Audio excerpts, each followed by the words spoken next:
بسم الله الرحمن الرحيم الحمد لله والصلاة والسلام على رسول الله أما بعد. Nous continuons avec Rawdat al-Anwar fi Sirat al-Nabi al-Mukhtar lil-Mubarak Furi, donc le jardin des lumières, concernant la biographie du prophète élu. Donc nous sommes arrivés à la dévotion des croyants et leur éducation. Donc la révélation, nous dit le cheikh, elle a continué à descendre après les premiers versets de Al-Muddathir. Et on dit également que la première chose révélée après Al-Muddathir a été Surat Al-Fatiha. Et cette sourate, qui est Surat Al-Fatiha, elle réunit la louange, l'invocation, les grands objectifs du Coran et de l'islam. De même, la première chose qu'on a ordonnée au prophète sallallahu alayhi wa sallam parmi les actes d'adoration a été la prière.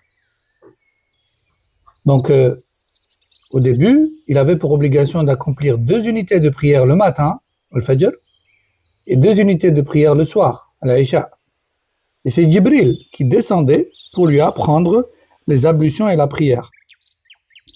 Et la purification complète, c'était la marque des croyants. Les ablutions constituaient une condition pour la prière. Et le Fatiha était l'essence même de la prière.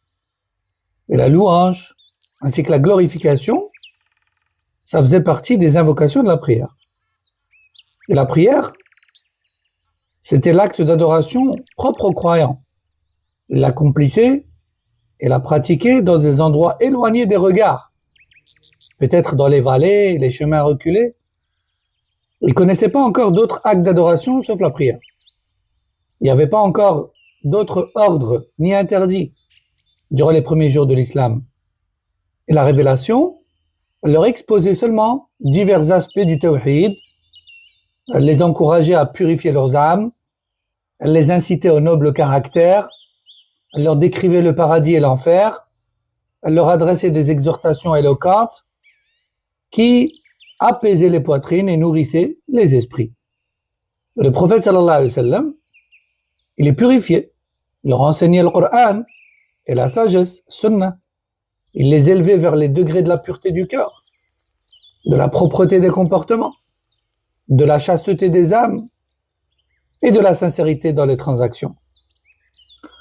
Donc, en gros, il les faisait sortir des ténèbres vers la lumière et il les guidait vers un chemin droit. Il les encourageait à s'attacher fermement à la religion d'Allah, à s'agripper à la puissance d'Allah, à être constant dans l'obéissance à Allah et à persévérer dans la droiture. Donc, de cette manière-là, se sont déroulées les 3 premières années de l'islam. Et la da'wah, elle n'avait pas encore été rendue publique.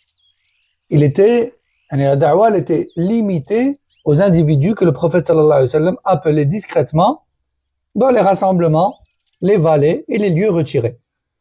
Et malgré ça, eh bien, la da'wah, elle a fait du bruit. Et Quraysh en a entendu parler. Et certains d'entre eux ont discuté parfois entre eux. Et ils allaient jusqu'à agresser même certains croyants, même si ça restait à ce stade-là des cas isolés. Parce que les agressions n'étaient pas généralisées. Parce que le prophète sallallahu alayhi wa sallam n'avait pas encore déclaré sa da'wah ouvertement et il n'avait pas encore critiqué publiquement leur divinité. Voilà pour aujourd'hui. Wallahu a'lam. Wa sallallahu wa sallam ala nabiyyina Muhammad wa ala alihi wa sahbihi ajma'in.